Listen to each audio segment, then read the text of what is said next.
I'm Beverly Kirk here with Amanda Glassman. She's Director of Global Health Policy at the Center for Global Development. Now, you wrote part of a new report that CSIS's Center for Global Health Policy just released on global health policy in the second Obama term. Right. Specifically, you wrote about the GAVI Alliance. This multilateral organization works to increase immunization in the world's poorest countries.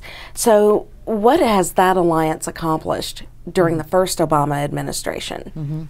Well, the alliance has been really successful. They've scaled up pneumococcal vaccine, rotavirus vaccine, and other important vaccines against preventable child illnesses in low-income countries.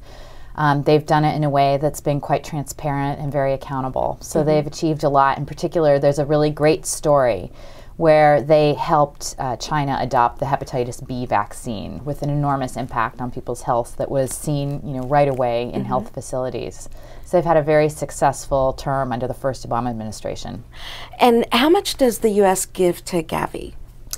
The U.S. contribution has been growing over the years. Most recently, last year, they committed to a multi-year pledge amounting to $400 million. So that's a great commitment.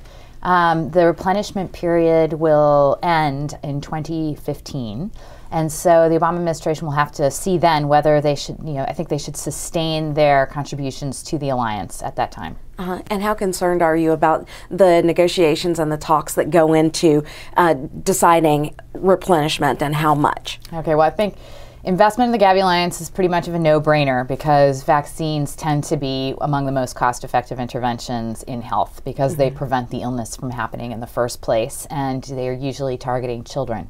So if you prevent these kinds of illnesses among children, that means a very long, productive life. So I think, obviously, there are areas where the organization can improve and continue to build on its strong reputation, and that's the subject of the paper that we did for CSIS. What are the priorities for GAVI? For the future, I think a key issue is to measure vaccination coverage more rigorously in the future.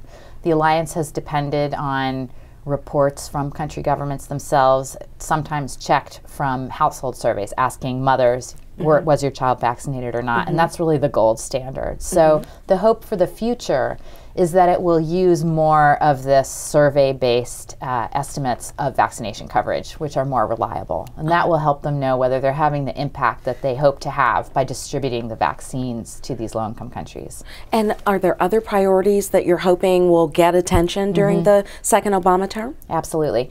One is for them to connect their cash-based support more directly to improvements in the coverage of vaccination and the equity of vaccination.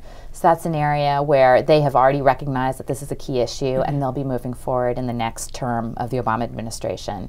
A third issue is around the kinds of analysis that they do related to new vaccine adoption. There's a pretty large pipeline of new vaccine candidates.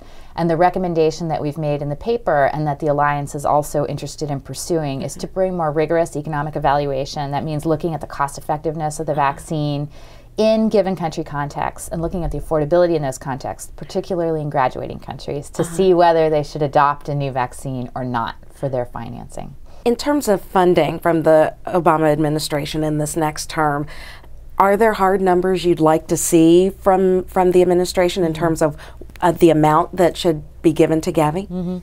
Well, the administration has set ending preventable child deaths under age 5 as one of their major policy goals. And that is a great policy goal because it's achievable in a relatively short period of time. So that's great, both for the countries that would benefit from U.S. assistance and for U.S. Congress, Hill, people who want to see concrete results.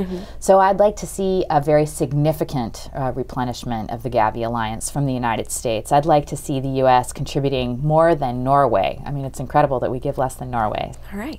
Amanda Glassman, thank you. Thanks.